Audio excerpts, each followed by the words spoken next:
అందరూ కూర్చున్నారు. మీ ప్రాంతానికి రావడము ఇది రెండవసారి. కొంతమందికి నేను పరిచయమే ఉంటాను, గుర్తుపట్టింటారు, చాలా కాలం కాలేదు కాబట్టి. కొంతమందికి అయితే తెలియదు కాబట్టి పరిచయం చేసుకుంటాను. నా పేరు రాజశేఖరు, నాది జమ్మలమడుగు ప్రాంతము. జమ్మలమడుగు ప్రాంతములో సువార్త పరిచర్య చేస్తూ అనేక ప్రాంతాలు, గ్రామాలు, పట్టణాలు తిరుగుచు దేవుడు నాకు ఇచ్చినటువంటి పనిని, నాకు అప్పగించిన పనిని సాధ్యమైనంత వరకు అనేకులకు సత్యవాక్యాన్ని ప్రకటిస్తూ ఈ రీతిగా మీ గ్రామంలో మరొకసారి రావడం జరిగింది. ఇది ప్రభు చిత్తమే కనుక మీ మధ్యలోనికి తిరిగి వచ్చాను. మామూలుగా అయితే నేను ఒక గ్రామానికి సువార్తకు వెళితే మళ్ళీ ఆ గ్రామానికి వెళ్ళాలంటే చాలా టైం పడుతుంది. ఎందుకంటే అనేక గ్రామాలు తిరగాలి కాబట్టి చాలా టైం పడుతుంది. కానీ మీ మధ్యలోనికి ప్రభు తొందరగానే నడిపించాడు. దేవునికి మహిమ కలుగునుగాక. ఆమేన్. ఏం పేరమ్మా? నా పేరు రాజశేఖర్. Thank you, గుర్తుపెట్టుకోనండి. వాక్య భాగాన్ని ధ్యానించుకుందాము. హెబ్రీలకు రాసినటువంటి పత్రిక 11వ అధ్యాయము 7వ వచనం. విశ్వాసమును బట్టి నోవహు అది వరకు చూడని సంగతులు గూర్చి దేవుని చేత హెచ్చరింపబడి భయభక్తులు గలవాడై తన ఇంటి వారి రక్షణ కొరకు ఒక ఓడను సిద్ధము చేసెను. విశ్వాసమును బట్టి నోవాహు అది వరకు చూడని సంగతుల గురించి దేవుని చేత హెచ్చరింపబడ్డాడు. నోవాహు ఎంతమందికి తెలుసమ్మా? తెలుసా? ఎప్పుడైనా వాక్యం విన్నారా నోవాహు గురించి? చాలామంది వినింటారు కదా, చాలా సంతోషం. మరొకసారి కూడా వాక్యాన్ని ధ్యానించుకుందాం. దేవుడు ఒక మనిషిని హెచ్చరిస్తూ ఉన్నాడు, ఆ మనిషితో మాట్లాడుతూ ఉన్నాడు. ఏమని మాట్లాడుతూ ఉన్నాడంటే, నీవు నీ కుటుంబం కొరకు ఒక ఓడను సిద్ధము చేసుకోవాలి. ఇంతకు నోవాహు తరములో, నోవాహు కాలములో నోవాహు ఒక్కడే ఉన్నాడా? నోవాహు కుటుంబము ఒకటే ఉన్నదా అని మనము చూస్తే ఆ కాలంలో చాలామంది ఉన్నారు. నోవాహు కుటుంబం ఒకటే కాదు, నోవాహు ఒక్కడే కాదు, చాలా కుటుంబాలు ఉన్నవి, చాలామంది ప్రజలు ఉన్నారు, అనేకులు జీవిస్తూ ఉన్నారు. అయితే దేవుడు ఒక వ్యక్తితో మాత్రమే మాట్లాడుతూ ఉన్నాడు. జాగ్రత్తగా వినండి. ఎంతోమంది ప్రజలు ఉన్నప్పటికీ, ఎన్నో కుటుంబాలు ఉన్నప్పటికీ అందరితో ప్రభు మాట్లాడకుండా ఒక వ్యక్తితో మాత్రమే మాట్లాడుతూ ఆ వ్యక్తిని ఏం చేస్తూ ఉన్నాడంట? హెచ్చరిస్తూ ఉన్నాడు. ఏం చేస్తున్నాడు? హెచ్చరిస్తూ ఉన్నాడు. ఎందుకు ఆ మనిషిని దేవుడు హెచ్చరిస్తూ ఉన్నాడు? ఆ వ్యక్తిని ఎందుకు ఓడను తయారు చేసుకోమన్నాడు అన్నటువంటి మాటను బట్టి ఈరోజు మనం తెలుసుకుందాం.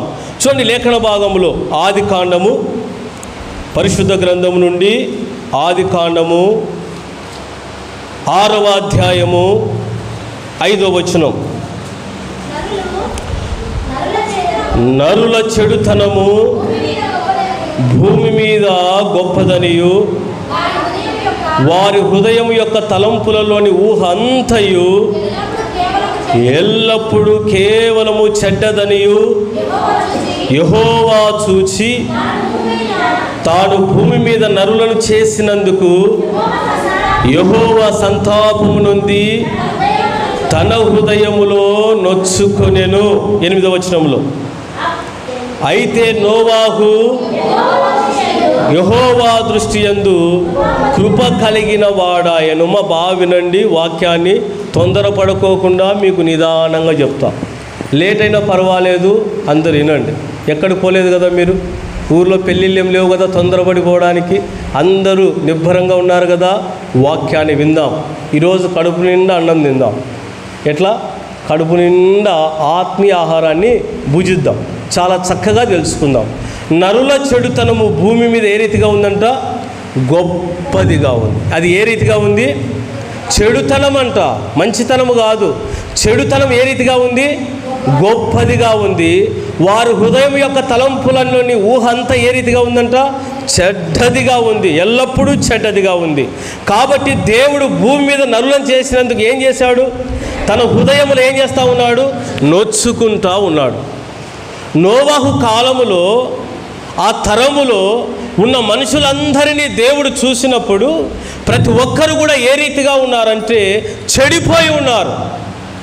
వారు చేస్తున్న పాపము, వారు నడుస్తున్నటువంటి బ్రతుకు, వారు ప్రవర్తిస్తున్న విధానము చూస్తే దేవునికి చాలా బాధేస్తూ ఉందంట. మన కడుపును పుట్టిన కన్న బిడ్డలు చెడిపోతూ ఉంటే మనం ఏం చేస్తాము? నవ్వుతూ ఉంటామా? నా కొడుకు బాగున్నాడు, నా కూతురు బాగుంది అనుకుంటామా? ఏం చేస్తాం? హృదయంలో బాధపడతా ఉంటాం. ఈడు నా కడుపున చెడబుచ్చినాడు, ఈడు పుట్టకుండా ఉన్నిన్నా మేలు, అనవసరంగా విని నేను కన్నా అని నువ్వు అన్నావు అనుకో, ఏమంటాడు? ఎవరు కనమన్నారు నన్ను? అంతే కదా, ఎవరు పుట్టించుకోమన్నారు నన్ను అని అంటాడు. ఇక్కడ పరిస్థితి ఆ రీతిగా ఉంది. మన పిల్లలు చెడిపోతే మనం ఎంతగా బాధపడతామో, హృదయంలో నొచ్చుకుంటూ ఉంటామో వారిని చూసి.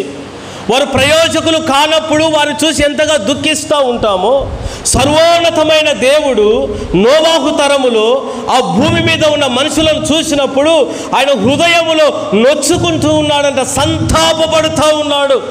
కారణం ఏమంటే ఏ ఒక్కరిలో కూడా సత్యము లేదు, ఏ ఒక్కరిలో కూడా పరిశుద్ధులుగా లేరు. ప్రతి ఒక్కరూ కూడా పాపము చేత పట్టుబడిన వారై, ఇదిగో ఈ కుటుంబం ఏమైనా బాగుందా అని యెహోవా కన్నుల కుటుంబాన్ని చూస్తే అందరూ చెడిపోయే ఉన్నారు. ఇంకొక కుటుంబం వైపు చూస్తే అక్కడ చెడిపోయే ఉన్నారు. ఒక వ్యక్తిని చూస్తే ఆ వ్యక్తి కూడా ప్రవర్తన సరిగా లేదు. అప్పుడు దేవుడు ఆ నరులందరినీ చూసినప్పుడు ఏమైతా ఉన్నాడు? హృదయములో నొచ్చుకుంటా ఉన్నాడు. ప్రియులను గమనించండి, దేవుడు మనుషులను చూసి హృదయంలో నొచ్చుకుంటూ ఉన్నాడంటే వారు ఎంతగా చెడిపోయి ఉన్నారో.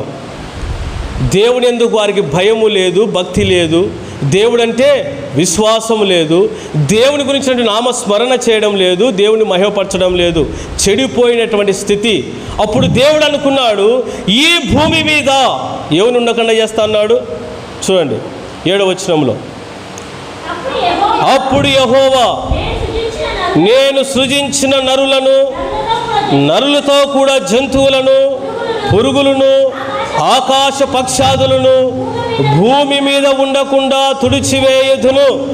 ఏలయనగా నేను వారిని సృష్టించినందుకు సంతాపము నొంది ఉన్నాను. దేవుడు హృదయములో ఒక సంకల్పము, ఒక నిర్ణయాన్ని తీసుకుంటా ఉన్నాడు. ఏంటా నిర్ణయం అంటే భూమి మీద నరులను లేకుండా తుడిచివేస్తా, చంపేస్తా అని తను తీర్మానం చేసుకుంటున్నాడు. కేవలం నరులనే కాదు, ఇంకా ఏమేమంట? జంతువులను, పురుగులను, ఆకాశ పక్షాదులను అన్నిటిని కూడా నేను నాశనము చేస్తా. ఇక ఏవి భూమి మీద ఉండకూడదు. ఇంతగానో వీరు చెడిపోయేది. నా స్వరూపముతో, నా పోలికతో నేను వీరిని రూపించుకుంటే, నా జీవాయువుని వీరికి నేను ఇస్తే ఇంతగానో చెడిపోయేది. ఇక వద్దు, వీళ్ళు భూమి మీద ఉండకూడదు. వీళ్ళే కాదు, ఈ పక్షులను, ఈ జంతువులను, ఈ వృక్షములను అన్నిటినీ నాశనము చేస్తా అని ప్రభు నిర్ణయం తీసుకున్నప్పుడు యెహోవా కన్నులు నెమ్మదిగా నోవాహు కుటుంబం వైపు తిరిగాయి. హల్లెలూయా, హల్లెలూయా. దేవుడి యొక్క హృదయంలో ఉన్న సంకల్పం ఒకటి, అందరినీ నాశనము చేయాలని. అయితే యెహోవా కను దృష్టి ఒక వ్యక్తి వైపుకు వెళ్ళింది. ఆ వ్యక్తి ఎలాగున్నాడు చూడండి 9వ వచనములో. నోవాహు నీతిపరుడును, తన తరములో నిందారహితుడునై ఉండెను. నోవాహు దేవునితో కూడా నడచినవాడు. హల్లెలూయా, హల్లెలూయా. ఒక్కసారి గమనించండి, నోవాహు ఎవరంట? నీతిపరుడు. మరి ఇంకొకటి నిందారహితుడు. మరి ఇంకొకటి దేవునితో కూడా నడిచినవాడు. 3 క్వాలిటీస్ ఉన్నాయి. 3 ఉన్నాయి. ఏమేమి ఉన్నాయంట? నీతిపరుడు, నిందారహితుడు, దేవునితో నడుస్తూ ఉన్నాడు. దేవుని యొక్క కనుల దృష్టికి నరుల పాపం గొప్పదయ్యి వారిని నాశనం చేయాలి అనుకున్నప్పుడు ఒక వ్యక్తిని చూస్తే ఆ వ్యక్తిలో మాత్రము నీతి చాలా ఉంది. నిందారహితుడుగా ఉన్నాడు, దేవునితో కూడా ఏం చేస్తూ ఉన్నాడంట? నడుస్తూ ఉన్నాడు. దేవునితో నడవడం అంటే ఆయన చేయి పట్టుకొని నడుస్తూ ఉన్నాడన్నా, ఇటు అటు ఇటు అటు. దేవునితో నడుస్తున్నాడంటే ఏమని? దేవుని యొక్క మాటలకు విధేయత చూపించి తన ప్రవర్తనను జాగ్రత్తగా చూసుకుంటూ దేవుని సన్నిధిలో చాలా నీతిమంతునిగా బ్రతుకుతూ ఉన్నాడు. హల్లెలూయా. అందుకే దేవుని యొక్క దృష్టి ఎవరి మీదకి వచ్చింది? నోవాహు మీదకి వచ్చింది. ఆ నోవాహు మీదకి దేవుని యొక్క దృష్టి వచ్చినప్పుడు దేవుడు అతనితో మాట్లాడుతున్నటువంటి మాట గమనించండి. దేవుడు నోవాహుతో మాట్లాడుతూ ఉన్నాడు, ఏ నరునితో కూడా మాట్లాడలేదు. బాగా వినండి. మన గ్రామంలో, మన ఊరిలో, వేరే పట్టణంలో, వేరే ప్రాంతంలో మనం ఎక్కడ నివాసము చేస్తూ ఉన్నాం, ఎక్కడ నివాసము చేస్తూ ఉన్నా దేవుని బిడ్డలైన వారు నీతిమంతులుగా ఉండాలి, నిందారహితులుగా ఉండాలి, దేవునితో నడిచే వారముగా ఉండాలి. హల్లెలూయా. ఏ రీతిగా ఉండాలంట? నీతిమంతులుగా ఉండాలి, నిందారహితులుగా ఉండాలి, దేవునితో నడిచే వారముగా ఉండాలి. అప్పుడే దేవుని యొక్క దృష్టి మన మీద ఉంటుంది. ఎక్కడ ఉంటుందంట? దేవుని యొక్క దృష్టి మనతో ఉంటుంది, మన మీద ఆయన యొక్క దృష్టి ఉంటుంది. అప్పుడు చూడండి 12వ వచనంలో, దేవుడు భూలోకమును చూచినప్పుడు అది చెడిపోయి ఉండెను, భూమి మీద సమస్త శరీరులు తమ మార్గమును చెరిపివేసుకొని ఉండిరి. దేవుడు నోవాహుతో అంటున్నాడు, సమస్త శరీరుల మూలముగా భూమి బలాత్కారంతో నిండి ఉన్నది కనుక నా సన్నిధిని వారి అంతము వచ్చి ఉన్నది, ఇదిగో వారిని భూమితో కూడా నాశనము చేయుదును అంటూ 14వ వచనంలో, చితిస్కారపు మానుతో నీ కొరకు ఓడను చేసుకొనుము, అరలు పెట్టి ఆ ఓడను చేసి లోపటను వెలుపటను దానికి కీలు పూయవలెను. చాలమ్మ. దేవుడు ఒక మాట అంటున్నాడు, నరుల మార్గము చెడిపోయింది, సమస్త శరీరులను చెరిపివేస్తా ఉన్నాను నోవాహు, అయితే నీ కుటుంబము కొరకు, దేని కొరకంట? నీ కుటుంబం కొరకు ఒక ఓడను తయారు చేసుకో. దేవుడు నోవాహుకు ఒక ఓడను తయారు చేసుకోమని చెప్తున్నాడంటే ఆయన ఉగ్రత నుంచి ఏం చేయమంటున్నాడు? తప్పించుకోవడానికి ఒక మార్గాన్ని చూపిస్తూ ఉన్నాడు. నీ సమస్యలలో కూడా దేవుడు నీకు తప్పకుండా మార్గాన్ని చూపిస్తాడు. హల్లెలూయా. నువ్వు అనుకుంటావు నాకే మార్గం కనిపించడం లేదే అని చెప్పేసి, ప్రమాదము వస్తుందని దేవుడే నోవాహుకు చెప్తా ఉన్నాడు, నీవు ఒక ఓడను తయారు చేసుకో. ఇంతకు మీకు తెలుసా, నోవాహు కాలంలో వర్షం పడేది కాదు. ఎప్పుడు చూడలే నోవాహు వర్షాన్ని. ఆకాశం నుండి జల్లులు కురిచేది చూడలేదు. ఆ ఆకాశం నుండి మేఘము చినుకులు రాలుట ఎప్పుడూ చూడలేదు. మరి ఆ కాలంలో ఎట్లున్నదంటే భూమిలో నుంచి ఆవిరి వచ్చేది. ఎక్కడి నుంచి? భూమిలో నుంచి ఆవిరి వచ్చి పంటలు పండేవి, వర్షం వచ్చేది కాదు. అందుకే మనం మూలవాక్యం చూసాం కదా, చూడండి ఒకసారి ఆ మాట.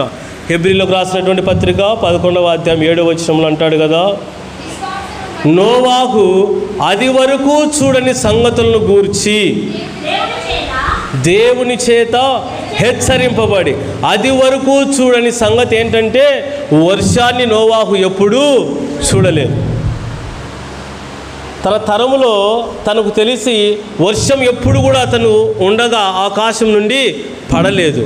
అయితే దేవుడు ఏమంటున్నాడంటే ఆకాశం నుండి నేను వర్షాన్ని కురిపిస్తా, జలప్రలయం రప్పిస్తాను కనుక నీవు ఓడను తయారు చేసుకో నోవాహు అని నోవాహుతో మాట్లాడుతూ ఉన్నాడు దేవుడు. ఇంతకు అంతమంది నరులను విడిచిపెట్టి దేవుడు నోవాహుతోనే ఎందుకు మాట్లాడుతూ ఉన్నాడు? నీతిమంతుడు కాబట్టి, నిందారహితుడు కాబట్టి, దేవుని ఆజ్ఞకు లోబడి ఉన్నాడు కాబట్టి, దేవునితో నడుస్తూ ఉన్నాడు కాబట్టి దేవుడు అతనితో స్పష్టంగా మాట్లాడుతూ ఓడను తయారు చేసుకుంటున్నాడు. అంటే దేవునికి ఏమి ఇష్టం లేదంటే నోవాహు జలప్రలయములో నశించిపోవుట ఆయనకు ఇష్టము లేదు. ఈరోజు నీవు కూడా శ్రమలలో పడడం దేవునికి ఇష్టం లేదు, అనారోగ్యంలో పడడం దేవునికి ఇష్టం లేదు, దుఃఖంలో ఉండడం దేవునికి ఇష్టము లేదు. ఎప్పుడు మనము నీతిమంతులుగా, నిందారహితులుగా, ఈ మూడు ఉండాలి. ఈ మూడు లేకుండా కష్టాలు మాకే, దుఃఖం మాకే, రోగాలన్నీ మాకే, వ్యాధులు మాకే, అన్నీ మాకే అంటే కుదరదు. మనం ఈ మూడింటిని కలిగి ఉంటే దేవుడు మన చుట్టూ కూడా తన కాపుదలను ఇస్తాడు. రాబోయే ప్రమాదం నుంచి ఆయన మనకు మార్గాన్ని ఏర్పరుస్తాడు, తలుపులు తెరుస్తాడు, నీకు తెలియజేస్తాడు. ఏ రీతిగా నువ్వు బయటపడాలో కూడా ఆయన నీకు మార్గము చూపిస్తాడు. నోవాహు ఉన్నటువంటి ఆ తరములో ఎవరు అందరూ చెడిపోయారు గనుక ఇతనొక్కడే దేవుని ఎదుట నీతిమంతుడుగా ఉన్నాడు గనుక దేవుడు అతనికి ఒక పనిని నేర్పిస్తూ ఉన్నాడు. ఏంటో పని తెలుసా? ఓడను తయారు చేయడము. కొలతలు చెప్తా ఉన్నాడు. ఎన్ని అరలు పెట్టాలో, ఎన్ని కిటికీలు పెట్టాలో, ఎన్ని అంతస్తులు కట్టాలో, ఏ మ్రాను చేత ఓడను తయారు చేయాలో, ఏ రీతిగా దాని పొడవు ఉండాలో, దాని వెడల్పు ఉండాలో అన్నిటినీ దేవుడు నోవాహుతో స్పష్టముగా మాట్లాడుతూ ఉన్నాడు. ఈరోజు నీతో ఎందుకు మాట్లాడడు? నీ కుటుంబం గురించి ఎందుకు మాట్లాడడు? నీ పిల్లల గురించి ఎందుకు మాట్లాడు? గమనించండి, దేవుడు మాట్లాడితే మనము ప్రతి విషయం నుంచి జ్ఞానాన్ని పొందుకొని ఆ సమస్య నుంచి బయటపడతాం. నోవాహు దేవుడు ఆ పని రాదు కాబట్టి నోవాహుకు దేవుడే దానిని నేర్పిస్తూ ఉన్నాడు. ఈ నోవాహు దేవుడు చెప్పిన విధంగా ఆ ఓడను తయారు చేసుకున్నాడు. చూడండి లేఖన భాగంలో 7వ అధ్యాయం 1వ వచనంలో, యెహోవా ఈ తరం వారిలో నీవే నా ఎదుట నీతిమంతుడవై ఉండుట చూచితిని గనుక నీవును నీ ఇంటి వారును ఓడలో ప్రవేశించుడు. ఎంత ఆశీర్వాదము!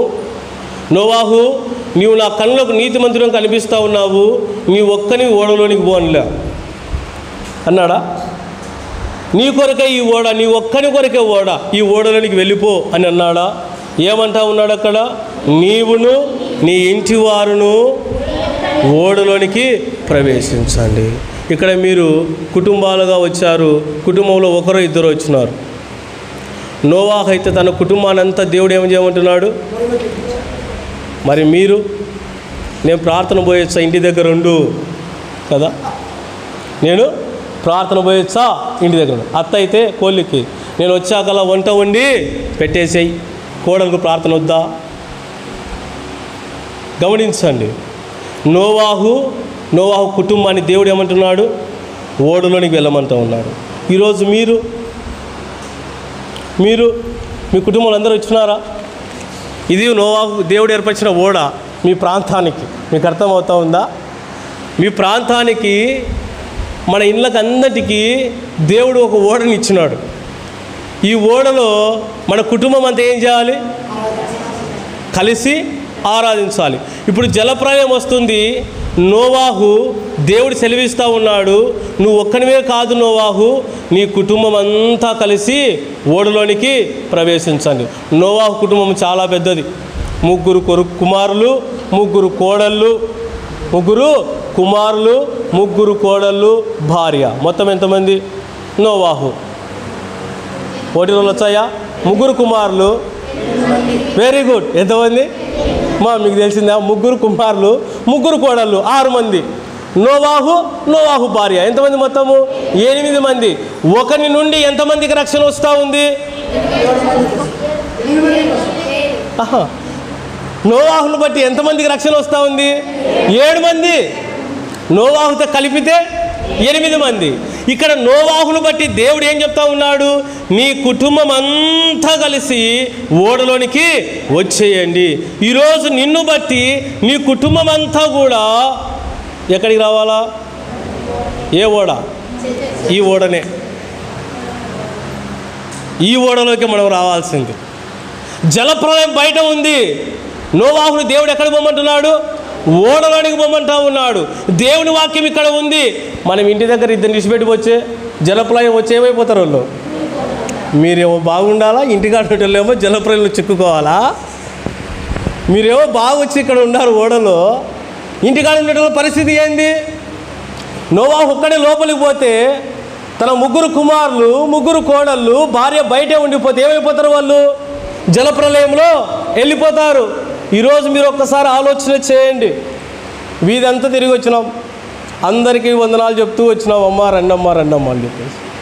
కుటుంబం అంతా వస్తే తప్పేం లేదు ప్రార్థనకు. పెళ్లి కార్యక్రమానికి అందరం పోతామా? పోతాం కదా. శుభకార్యాలకు అందరం పోతామా? అందరం పోతాం. ప్రార్థనకు అందరం వచ్చామా? రామ్, నువ్వు ఉండు, నేను వెళ్తా.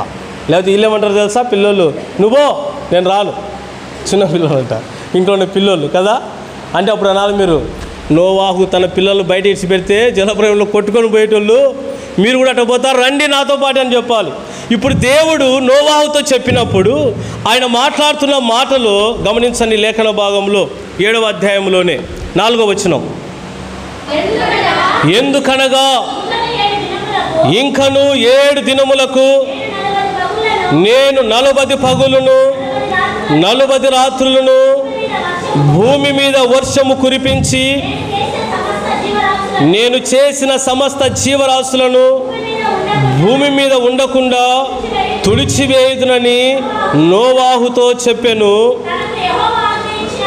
తనకు యెహోవా ఆజ్ఞాపించిన ప్రకారము నోవాహు యావత్తు చేసెను. 7వ వచనం చదవండి. అప్పుడు నోవాహును అతనితో కూడా అతని కుమారులను అతని భార్యయు అతని కోరండును ఆ ప్రవాహ జలమును తప్పించుకొనుటకై ఆ ఓడలోనికి ప్రవేశించిరి. దేవుడు నోవాహుతో మాట్లాడితే నోవాహు వెళ్ళి ఎవరితో చెప్పాడు? తన కుమారులకు చెప్పినాడు, తన భార్యకు చెప్పినాడు, తన కోడళ్ళకు కూడా చెప్పినాడు. మీరు వాక్యం వినిపోయి చెప్తున్నారా? ఇంట్లో వచ్చిన ఒకరైనా మీరు పిల్లలతో పంచుకుంటా ఉన్నారా దేవుని మాటలు? ఇక్కడ దైవదాసులు చెప్పి ఉంటారు ఎంతోమంది దేవుని మాటలు, వెళ్ళి వాటిని పంచుకుంటా ఉన్నామా? పిల్లలతో ఏవేవో మాటలు మాట్లాడుతూ ఉంటాం. విన్న వాక్యాన్ని పంచుకుంటే ఎంత మేలా కాదా? దేవుని మాటలను, విన్న మాటలను ఇంటి దగ్గర పిల్లలకు చెప్తే ఎంతో మేలు. ఈ నోవాహు దేవుడు చెప్పిన మాటను తన భార్యకు, తన కుమారులకు, తన కోడళ్లకు చెప్పాడు. చెప్పిన వెంటనే వాళ్ళు నోవాహు మాటను తిరస్కరించారా? విధేయత చూపారా? చూడండి ఏం చేశారు వాళ్ళు. విధేయత చూపించి భార్య, కుమారులు, కోడలు అందరూ కూడా ఓడలోనికి ప్రవేశించాడు. జాగ్రత్తగా వినండి. కుటుంబ యజమాని మాట కుటుంబంలో ఉన్న ప్రతి ఒక్కరు కూడా వినేది నేర్చుకోవాలి. క్రైస్తవ సమాజమునకు, క్రైస్తవ కుటుంబానికి ఇది చాలా ప్రాముఖ్యమైంది. భర్త ఒక మాట మంచి మార్గాన్ని తెలియజేస్తూ ఉన్నప్పుడు భార్య ఆ మాటకి ఏం చేయాలంట? విధేయత చూపించాలి. పిల్లలు విధేయత చూపించాలి. ఇంటి యజమాని యొక్క మాటను ఎవరైతే విని అనుకరించి తగ్గించుకొని ఆ మాటకు లోబడతారో ఆ కుటుంబం నిత్యం ఆనందంతో ఉంటుంది. ప్రైజ్ ది లార్డ్, హల్లెలూయా. ఎప్పుడైతే మాటను తిరస్కరిస్తారో అప్పుడే విభేదాలు కుటుంబంలో వస్తాయి. నోవాహు ఒకే ఒక మాట చెప్పాడు, దేవుడు నాతో మాట్లాడాడు, ఆయన మనం సెలవిచ్చాడు, ఇదిగో ఈ ఓడను తయారు చేశాను కదా, మనం ఇందులో ప్రవేశించాలి అని అన్నప్పుడు వారు తిరస్కరించలేదు. అలాగా దేవుడు నీకు తెలియజేశాడా, మేము కూడా వస్తాం ఆ ఓడలోనికి అని చెప్పేసి 3 కుమారులు, 3 కోడళ్ళు, భార్య అందరూ కూడా ఆ ఓడలోనికి ప్రవేశించారు. ప్రియ అక్కగారు, మీరు మీ భర్తల మాట వింటున్నారా? మంచి మాట. ప్రార్థన పోవాకంటే ఆ మాట నాకండి, నేను ప్రార్థన పోతాయ్యా అని చెప్పండి. మంచి మాట. ఆ మాటకు విధేయత చూపిస్తూ ఉన్నారా? పిల్లలైన వారు తల్లిదండ్రుల మాట వింటున్నారా? గమనించండి. భర్త హోదాలో ఉన్నవారు భార్య మాట వింటున్నారా? ఎప్పుడైతే ఒకరి మాట ఒకరు లోబడతారో ఆ కుటుంబము నిత్యము కూడా సంతోషముతో, ఆనందముతో, సమాధానముతో ఉంటుంది.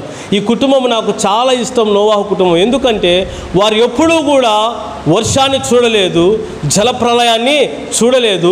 కేవలం నోవాహు చెప్పిన ఒకే ఒక మాట, దేవుడు నాతో మాట్లాడాడు, 40 దినములు వర్షాన్ని కురిపిస్తాడంట, మనం అందులో ప్రవేశిస్తేనే మనం బాగుంటాము, క్షేమంగా ఉంటాము అని చెప్పినప్పుడు కుటుంబం అంతా కూడా ఓడలోనికి ప్రవేశించారు. అంటే కుటుంబ యజమాని ఏ రీతిగా ఉన్నాడు?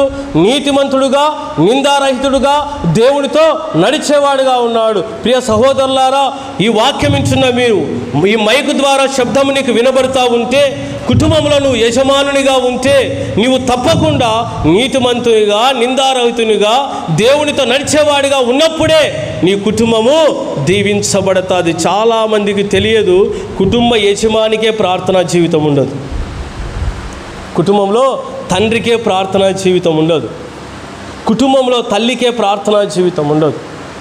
కుటుంబంలో వీరిద్దరికి ఎప్పుడైతే ప్రార్థనా జీవితం ఉండదో పిల్లలకు కూడా ఉండదు. సాయంత్రం అవ్వగానే నువ్వు నీ పిల్లల్ని ఏం చేయాలి? మోకరించి ప్రార్థన చేసేటువంటి క్రమాన్ని నేర్పించాలి. అంతేగాని టీవీలో సీరియల్ పెట్టి చూడకూడదు. నువ్వు సీరియల్ చూస్తే వాళ్ళు ఏం చేస్తారు?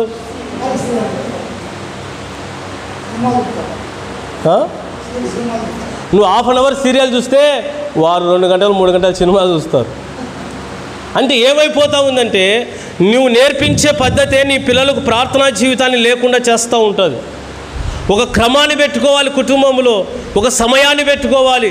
ఆ సమయానికి తప్పకుండా పిల్లలకు ప్రార్థించే విధానము నేర్పించాలి. కుటుంబం అన్నది ఎప్పుడూ కూడా గమనించండి, నోవాహు కుటుంబము అంతగా ఆయన మాటకు విధేయత చూపించారు అంటే ఆయనలో ఉన్నటువంటి నీతి, యథార్థత, దేవునితో నడిచే పద్ధతి, అంటే దేవుని అతను అనుకరించినటువంటి రీతిని చూసినప్పుడు కుటుంబంలో ఉన్న వారికి ఏమొచ్చింది? అతని మాట అంటే విలువ వచ్చింది. ఈరోజు నువ్వు ఫస్ట్ మోకరించి ప్రార్థన చేస్తే నీ పిల్లలు నీకు విలువనిస్తారు, తిరగబడరు. మీకు తెలుసా? భర్తగా తండ్రిగా ఉన్న వ్యక్తి మోకరించి ప్రార్థన చేస్తే ఆ కుటుంబంలో అతనికి చాలా విలువ వస్తుంది. ఏమొస్తుంది? చాలా విలువ వస్తుంది. ఒక ఆయన, క్షమించాలి ఈ మాట చెప్తున్నాను, అయితే ఖచ్చితంగా చెప్పాల్సిందే, బాగా మద్యం త్రాగే ఒక సహోదరుడు ఉన్నాడు. ఒకరోజు మధ్యరాత్రి వేళ 12 అయింది. స్నేహితులతో కలిసి బాగా తాగాడు. మిగిలిన 3 ఇంటికి వెళ్ళాలంటే భయపడిపోతూ ఉన్నారు. ఎక్కడికి?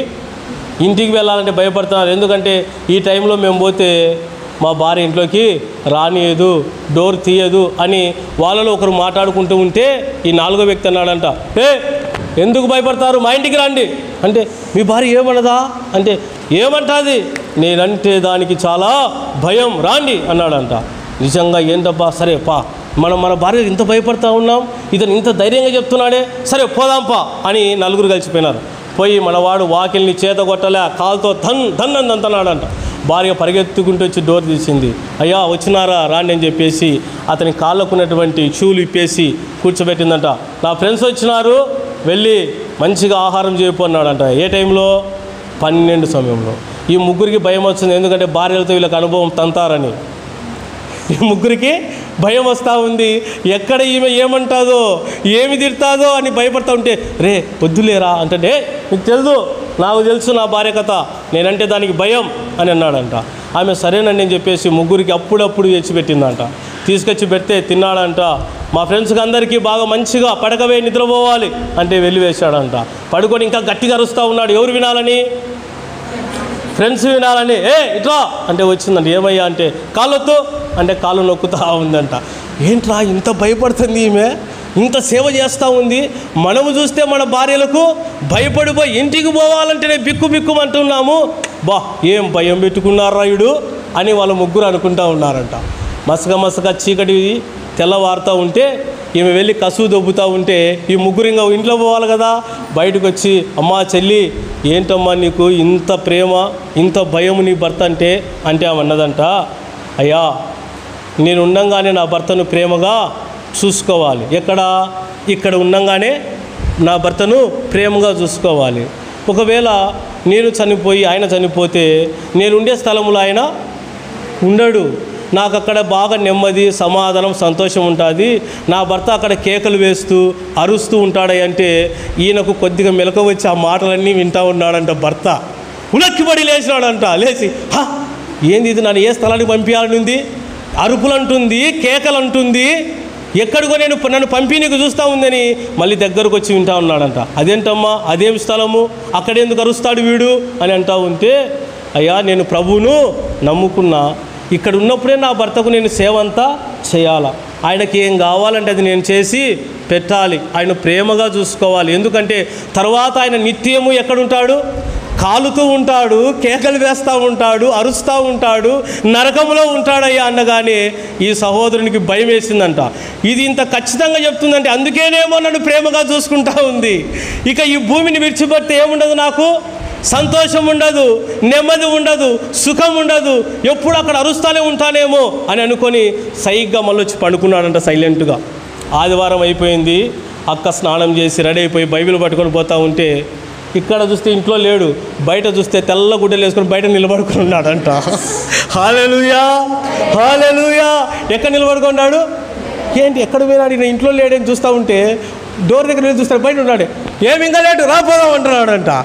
ఇదేంటబ్బా ఎక్కడికి పోదాం అంటా ఉన్నాడు అని. ఎక్కడికి అండి, ఎక్కడికి పోవాలంటే ఎక్కడికి? నన్నేమో నువ్వు నరకానికి పంపించి నువ్వు అక్కడ పోయి సుఖంగా ఉందాం అనుకున్నావా? ఈ రోజు నుంచి నేను నీతోనే వస్తా. నువ్వు ఎక్కడికి పోతే అక్కడే వస్తా, నువ్వు ఎక్కడ కూర్చుంటే అక్కడే కూర్చుంటా, అదే ప్రార్థన చేస్తా. నాకు అన్నీ నువ్వు నేర్పియాల్సిందే. ప్రార్థన నేర్పియాలా, బైబిల్ చదివే నేర్పియాలా, దేవుని మీద నాకు విశ్వాసం నువ్వే నేర్పించాలా. ఇప్పటి నుంచి నేను మద్యాన్ని త్రాగను అని చెప్పాడంట. భర్త మారడానికి ఏం ఉపయోగపడింది అక్కడ? ఆమె విశ్వాసము, ఆమె యొక్క ఓపిక. ఏముంది భర్త అంటే? ప్రేమ ఉంది, ఓర్పు చూపించింది భర్త దగ్గర. ఎందుకంటే భూమి మీద ఉన్నప్పుడే నా భర్త నేను బాగా చూసుకోవాలా, మళ్ళీ ఏమైపోతాడు? అరుస్తూ ఉంటాడు, కేకలేస్తూ ఉన్నాడని. ఎంత విశ్వాసమో చూడండి. ఆ మాట విన్న వ్యక్తికి ఏమైపోయింది? మారు మనసు వచ్చింది. భర్త ఎడ్డమంటే మనం తెడ్డమంటే సంసారం ఏమైపోతుంది? చెదిరిపోతుంది. ఇక్కడ నోవాహు, స్తోత్రములు నాయన. ఇక్కడ నోవాహును మనం గమనించినప్పుడు